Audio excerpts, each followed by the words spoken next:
తెలంగాణ ముఖ్యమంత్రి కేసీఆర్ కి మాజీ మంత్రి కాపు ఉద్యమ నేత ముద్రగడ పద్మనాభం లేఖ రాశారు. ఎన్నికల మేనిఫెస్టో చిత్తు కాగితం కాదని రుజువు చేశారంటూ కేసీఆర్ ను ముద్రగడ అభినందించారు.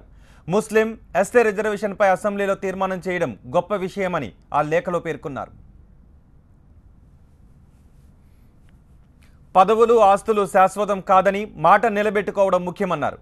డబ్బు ఖర్చులు లేని ఎన్నికలు నిర్వహించి మరింత మంచి పేరు తెచ్చుకోవాలని ముద్రగడ్డ తన లేఖలో కేసీఆర్కు సూచించారు. కాగా ముస్లింల రిజర్వేషన్లను 12% పెంచుతూ రాష్ట్ర కేబినెట్ ప్రవేశపెట్టిన బిల్లును ఇప్పటికే తెలంగాణ శాసన మండలి కూడా ఆమోదించాయి.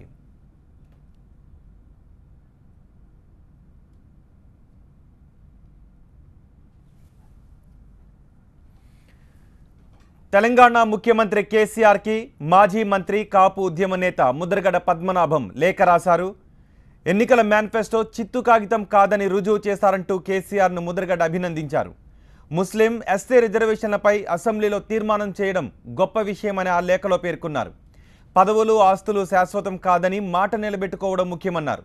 డబ్బు ఖర్చులు లేని ఎన్నికలు నిర్వహించి మరింత మంచి పేరు తెచ్చుకోవాలని ముద్రగడ తన లేఖలో కేసీఆర్కు సూచించారు. కాగా ముస్లింల రిజర్వేషన్లను 12% పెంచుతూ రాష్ట్ర కేబినెట్ ప్రవేశపెట్టిన బిల్లును ఇప్పటికే తెలంగాణ శాసనసభ మండలి ఆమోదించాయి.